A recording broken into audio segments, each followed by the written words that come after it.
They told me the gate was dead, and for most of my life I believed them. I had no reason not to. I was born on a world I never saw the sky of, raised in the lamplight of the underkeep, and the gate had been cold and shut since before my grandmother's grandmother drew her first short breath. The wardens said so, and the wardens did not lie about the gate. They lied about other things, about why they had brought us down here, about whether we would ever go home, about what they thought of us when our backs were turned, but never about the gate. To them, the gate was the one true thing in all the deep, and they did not waste their long lives lying about the only thing they loved. I should explain what I was, because it matters to the rest of it, though I did not know then how much. I was a scrubber, a lamp tender, the lowest hand in the underkeep, which was already the lowest place a person could be, so you can measure from there how far down I sat. My work was soot. The lamps that lit the great stone halls of the deep burned an oil the wardens drew from the rock itself, and that oil left a black film on everything it touched, the lamp glass, the lamp iron, the stone above each bracket where the smoke crept up and stained the wall in long gray tongues.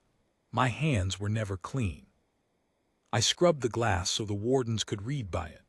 I trimmed the wicks so the flames would not gutter. I climbed the cold ladders along the great walls and wiped the smoke stain back down to bare rock.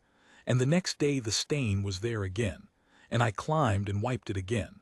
And that was my life, the whole shape of it, from the time I was small enough to fit between the lamp brackets to the day I am about to tell you of. The wardens were not cruel to me. I want to be fair about that because what came after has made me want to think badly of them, and I will try not to. They were not cruel, they simply did not see me. To a warden I was furniture that moved. I was the sound of a rag on glass somewhere behind their thinking. They were the long-lived, and we, the handful of humans they kept in the deep to do the work their dignity would not let them touch, we were candle lives to them. That was their word for us. Candle lives. A candle burns bright and is gone, and you do not mourn a candle, you light another. I had heard a warden say it once, not meaning for me to hear, though it would not have changed his words if I had stood in front of him. He was old even for one of them, so old his skin had gone the color of the deep stone, gray shading into nothing, and he was talking to a younger warden about why the humans were brought down at all. The young one had asked, I think out of something near to kindness, though kindness is not quite the word for what the long-lived feel, whether it troubled the order to use creatures who died so fast they barely learned the work before they were spent. The old one had not even paused. A candle life learns nothing worth keeping, he said, but it does not refuse the soot, and it does not last long enough to grow proud. We do not need them to last. We need them to scrub. I was on a ladder 20 feet up, and I did not stop scrubbing because stopping would have meant I had heard, and a candle that hears its own measuring is a candle that has forgotten its place. So I scrubbed, but I held the words. I have held them all the years since. We do not need them to last. Now the gate. The underkeep was vast, a city's worth of stone carved down into the bones of a cold world, and at the very heart of it, past the reading halls and the lamp galleries and the long sloping passages where the air went still and old, there was the hearth hall, and in the hearth hall there was the gate. I do not have words to make you feel it the way it was.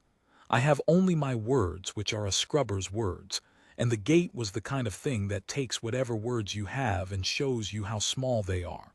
But I will try. It was a gate the size of a cliff. Black, not painted black, not stained black like my lamp iron, but black all the way through, the way a thing is black when it has never once known light. Iron, the warden said, though no iron I ever scrubbed felt like that under the hand. It rose out of the living rock and went up into the dark past where the lamps could reach. 2 great leaves of it pressed together down a seam so fine you could not have slid a hair into it, and across both leaves there were marks. Not writing, not pictures. Marks. Lines and curves cut so deep and so old that the wardens, who had read every dead tongue between the stars, had never read a single one of them. They had tried. For ages they had tried. The whole order existed for the trying. Because the gate had never opened. That was the thing about it. the thing that had drawn the long-lived down into the cold in the first place and kept them there age after age. The gate was sealed, and nothing they had ever done would open it. They had brought their oldest minds to it. They had pressed every key of every lost art against that fine seam. And this was the part that mattered, the part I will come back to. They had touched it. The record said a true warden, a soul of the order, had only to lay a bare palm against the gate and speak the word of opening, and the gate would know its keeper and open. That was the legend they had carried down with them. So one by one, across the ages, the wardens had come to the hearth hall and pressed their long gray hands to the black iron and spoken the word, and one by one the gate had refused them. Everyone. The overseer who ruled in my time had pressed his palm to it on the day he took his seat, as every overseer had, and the gate had stayed cold and shut, and he had gone away and never spoken of it, and that was the closest a warden ever came to grief. A whole order of immortals, and the gate had told every single one of them, not you. I cleaned the hearth hall. Of course I did. The wardens read in there by lamplight as they read everywhere, and lamps make soot, and soot was mine. So 3 times in every long shift I went into the hearth hall with my rag and my oil jar and my little hooded lamp, and I cleaned the brackets along the foot of the gate where the warden's own lamps had blackened the stone, and I climbed the cold ladders, and I did my work in the shadow of that thing that had refused gods. And here is what I did that no one ever saw, because no one ever looked at me. I relit the dead lamps. There were lamps along the foot of the gate that no one tended, because no one read there, because the wardens did not like to stand too close to the thing that had told them no. Those lamps would gutter out and stay out, days at a time, weeks, and the hearth hall would go darker by their loss, and the cold near the gate. There was always a cold near the gate. The warden said it was the cold of the deep stone. But it was a particular cold, a held cold. The cold near the gate would deepen, and I could not stand it. I do not know how else to say it. A dead lamp in a cold, dark place is a small, wrong thing, and I have never been able to leave a small, wrong thing alone. So I would take my little hooded lamp and I would relight the dead ones, one by one, all along the foot of the gate, kneeling in front of the black iron with my back to it like a fool who feared nothing, coaxing flame from flame until the foot of the gate was warm with light again. It was not my work. No one had asked me to.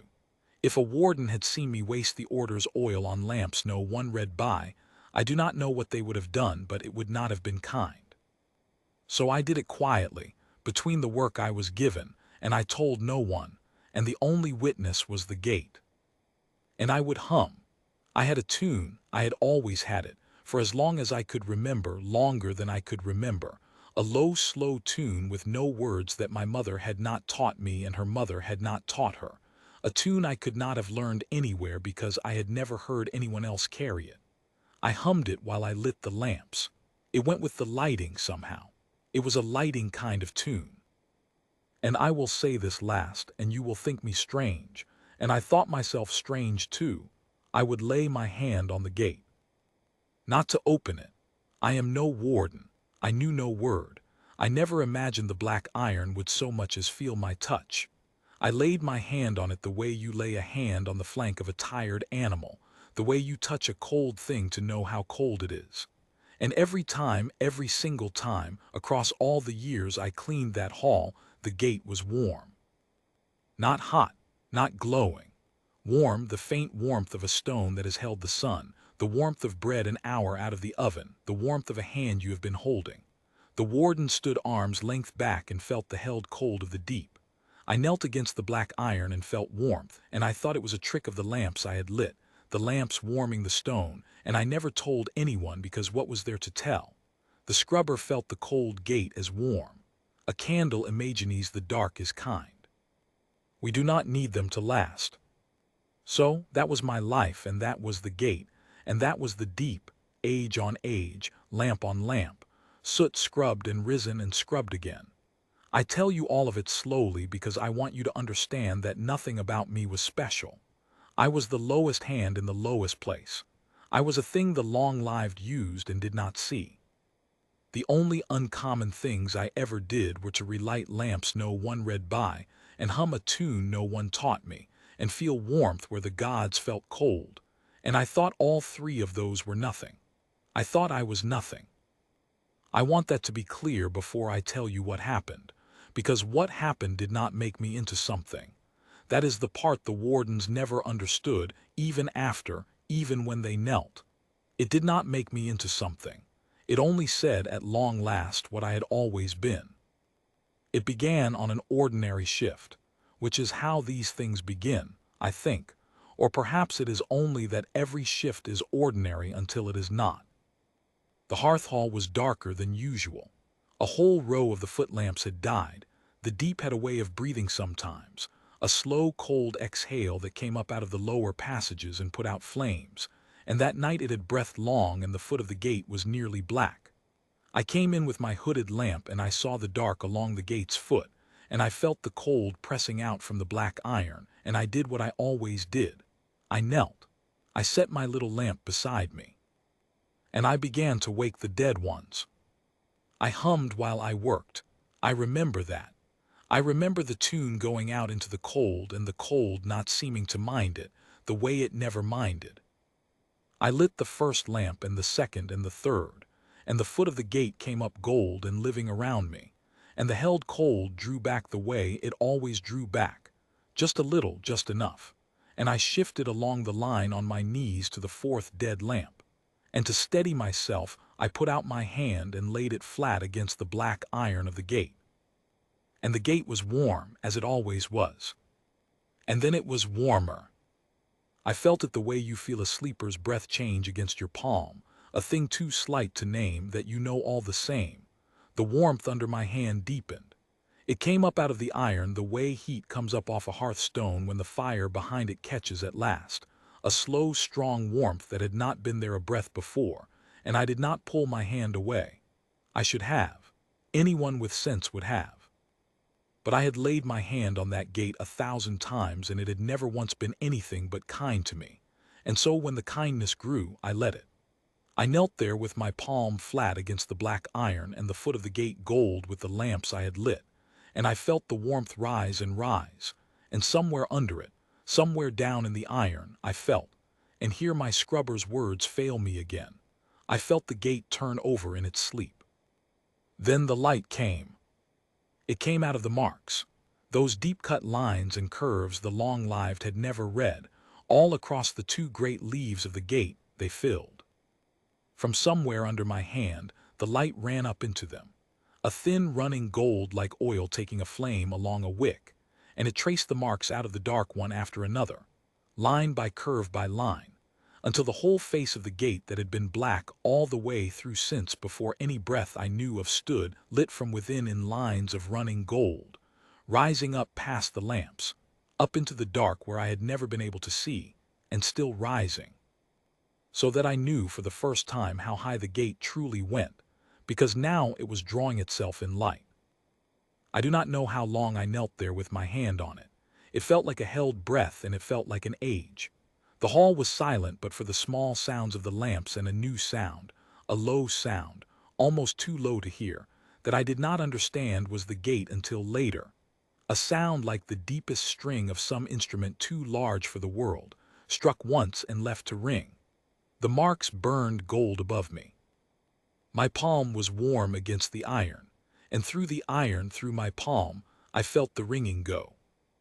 And then I heard them coming. A warden had seen the light. They could not have helped seeing it.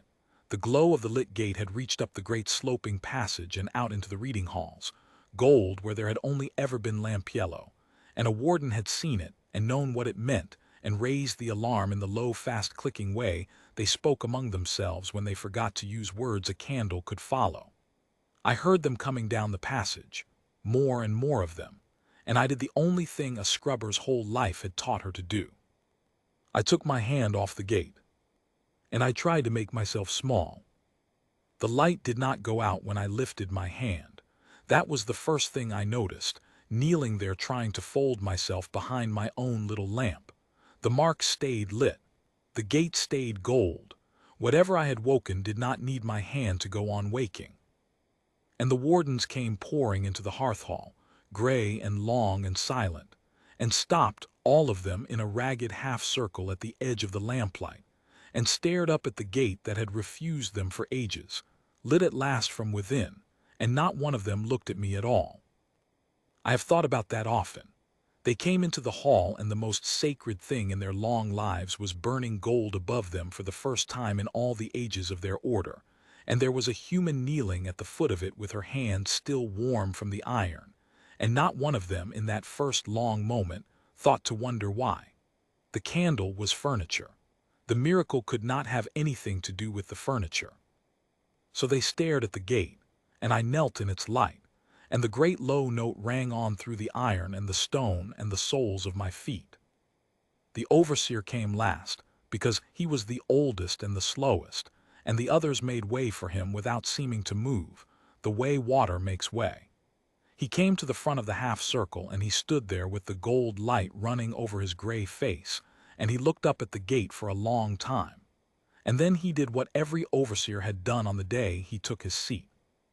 He went forward alone into the open space at the foot of the gate where I knelt. He stepped around me as you would step around a fallen tool, and he raised his long gray hand, and he laid his palm against the black iron, against the running gold, and he spoke the word of opening. I heard it.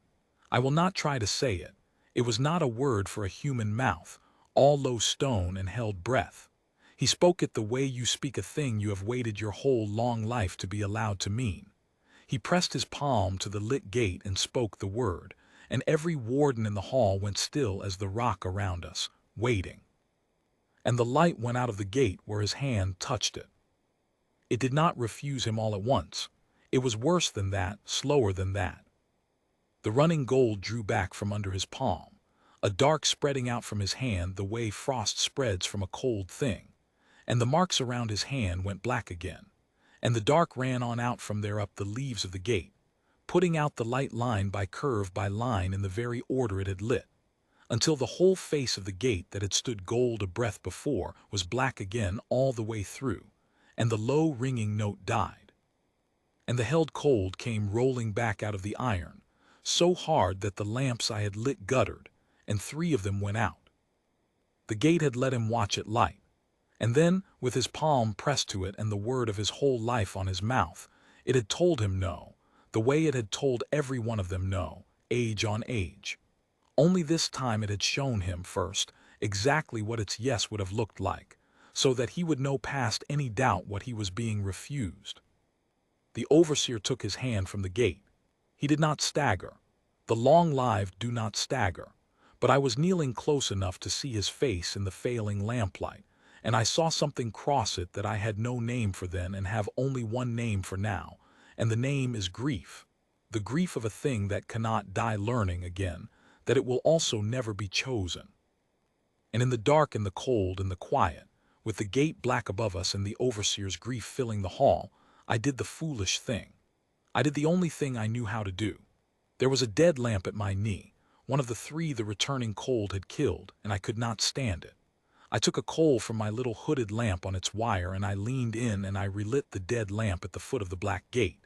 And as I did it, under my breath, without meaning to, without thinking at all, I hummed my tune. The gate lit. Not slowly this time. All at once. The whole face of it, both leaves, every mark from foot to unseen height, flared gold in a single breath, gold and then white gold, brighter than every lamp in the hall together, so bright the wardens flinched back from it as one and threw their long arms across their eyes, so bright I could see the bones of my own hand through my skin where I held the coal. And the low note came back, but not low now. It rose, it climbed. The great string struck and struck again, and ringing up into a sound I felt in my teeth and my chest and the floor of my skull. And the held cold did not come back this time. The cold broke and ran. Warmth rolled out of the gate and over me, and over the kneeling wardens like the breath of a thing turning to face us at last. And down the fine seam between the 2 great leaves, the seam so close no hair could pass it, a line of white light opened. It was opening, After all the ages, with a scrubber kneeling at its foot and her tune still dying on her lips, the gate was opening. I want to tell the next part carefully, because it is the part that matters, and because it is the part I understand least and have had to live with most. The wardens were on their knees. I did not see them go down. The light had taken my eyes for a moment. But when I could see again, they were down, all of them, the whole gray silent order of the long-lived, kneeling in the white gold light of the opening gate, and the overseer among them, the oldest, the one the gate had grieved, down on his knees in the warmth with his face turned up. They were not kneeling to the gate. I understood that even then, even in the noise and the light, they were kneeling to what the gate was telling them. And the gate had not yet said a word. It said it now. The voice did not come from the seam, or from above, or from any place a voice comes from. It came from the iron, from all of it at once, from the warmth that was rolling over us, from the floor and the air and the soles of my feet. It came the way the ringing note had come up through everything, and it was not loud, though I heard it past the noise of its own opening, the way you hear your name spoken in a crowded hall. It was old. I have no other word. It was the oldest thing I have ever heard or will hear. A voice that had been waiting so long to speak that the waiting was in the shape of every word. And it did not speak to the kneeling order of immortals who had served it age on age. It did not speak to the overseer who had pressed his palm to it on the day he took his seat. It turned. I felt it turn. I felt the whole vast attention of the thing come around the way the warmth had come around, and it spoke to me. To the scrubber kneeling in the soot at its foot with a coal still cooling in her hand. It said Kindler. That was all, the first word, one word. And it went through me and stopped my breath, because it was not a word in the warden's low stone tongue, and it was not a word in the human speech I had grown up in, and yet I knew it the way I knew the tune from below my knowing from under all the years, a word that had been mine before I had any memory to keep it in. Kindler. And the strange thing, the thing I cannot make you feel, is that it was not strange. It did not feel like being mistaken for someone else. It felt like being called the right thing for the first time in my whole life. Kindler, the gate said again, and the white light along the seam grew, and the two great leaves began with a sound like the world's slow inhale to part. You always return. You always return. I knelt there. The coal had gone cold in my fingers and I had not noticed. The wardens were down all around me in the light, and the gate was opening above us, and the warmth was on my face, and the oldest voice that has ever spoken was telling me a thing I could not understand and could not doubt. You always return, as if I had been here before, as if I had knelt at this foot before in this light with a coal in my hand. As if the gate had watched me come and go and come again, not once, not twice, but past counting, age on age, the way I had watched the soot rise and scrubbed it and watched it rise again. The held cold of the gate had not been the cold of the deep stone. It had been the cold of waiting. It had been cold because I was not yet here. And every time across all the ages that a scrubber, a lamp girl, a nobody had knelt at its foot and relit a dead flame and hummed a tune no one had taught her and laid a warm hand on the warm iron. Every time it had known me. It had been warm to my hand because it was the only one who knew. And it had not opened, all those times, because I understood this slowly kneeling there, and I understand it more every year because it was not the opening that mattered to it. It had waited not to be opened. It had waited to be found. And a candle life had found it, age on age, and gone and come back, and found it again, while the immortals who never died pressed their cold, long hands to it and were told no, because they had never once gone away and come back, because they had nothing in them that returns. The gate stood open. I will not tell you what was beyond it, partly because I am not sure I have the words, and partly because I am not sure it is mine to tell, and partly, I will be honest, because I have come to think it was never the point. There was light beyond the gate, and there was something in the light that was old the way the voice was old, something that had made the gate and set the marks and gone away into the light to wait, and it knew me too. I felt it know me through the open gate, the way you feel the warmth of a room you are about to enter, But I did not go in, not that day. The gate had not opened to take me in. It had opened to greet me. There is a difference, and the difference is the whole of it. What I will tell you is what the gate said last, because it is the thing I have carried. The way I carried, we do not need them to last.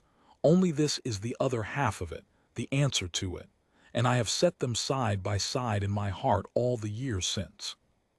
The overseer had risen. He had come to his feet in the open gate's light, and he came forward past the kneeling order, past the place where every overseer of every age had pressed his refused palm to the iron, and he came to me, the lowest hand in the lowest place, and he knelt. The overseer of the long-lived knelt to a scrubber in the soot, and his old gray face was wet, which I had not known their faces could be, and he asked the gate the question that his whole order had spent its whole existence not being able to answer. He asked it why. Why her? Why a candle life? Why, when the long-lived had served and read and pressed their immortal hands to the iron age on age, had the gate opened for a thing that would be dead in a handful of years and forgotten in a handful more? And the gate answered him. It did not answer unkindly. There was no cruelty in it. It was past cruelty the way it was past everything small. It said, into the iron and the air and the warmth and the soles of all our feet, the last thing it said, the thing I have carried. You have never gone away, so you have never come home. She dies and the dark takes her and she comes back to the light and comes back and comes back. That is the older art. That is the art I was made to keep. You counted the ages and called it living. She crossed them and called it nothing. I waited for the one who crosses. I will always wait for the one who returns. And then the light along the seam steadied, and the warmth banked low and even like a hearth that will burn all night, and the great voice went quiet, not gone, only quiet, the way a thing goes quiet when it has finally said what it kept. And the gate stood open in the warmth, and the wardens knelt in the light, and I knelt with my cold coal and my soot-black hands among the immortals, and I was the only one there, I think, who was not afraid. Because I understood, kneeling in that light, the thing the gate had been trying to tell me with its warmth all those years before it had words. I was not nothing. I had never been nothing. I had only been small and short and easily missed, a flame you light and do not mourn, a candle the long-lived burned and replaced. But the gate had not been waiting for the long gray ones who never went out. It had been waiting for the small bright thing that goes out and is lit again. That comes back. That always comes back. The long-lived had measured everything and called their measuring endurance, and the gate had let them measure age on age and waited and was warm to no hand but mine, because endurance was never the older art. Return is the older art. Coming home is. I rose after a while. Someone has to be the first to rise, even from a miracle, and the immortals did not seem able, so it fell to me, the way the soot always had. I stood in the open gate's light with the kneeling order all around me, and I looked up at the gate that had told every god no and told a scrubber her oldest name, and I did the thing I knew how to do, because it is the only thing I have ever truly known how to do, and now I knew, at last, that it was not nothing. I went down the line of the foot of the gate, in the warm light, and one by one I relit the lamps that the cold had killed. And as I went I hummed my tune, the slow, low tune with no words that no one had taught me, that I had carried out of a dark I could not remember into a light I would forget and come back to, age on age, world without counting. And the gate, behind me, all that black iron lit gold to its unseen height, hummed it back. I am old now by a candle's measure. My hands are still never quite clean. The wardens treat me differently, which I will not pretend means they understand. The long-lived do not learn quickly, having never had to, and a few short years is not enough to teach a thing that has lived an age what return might cost or mean.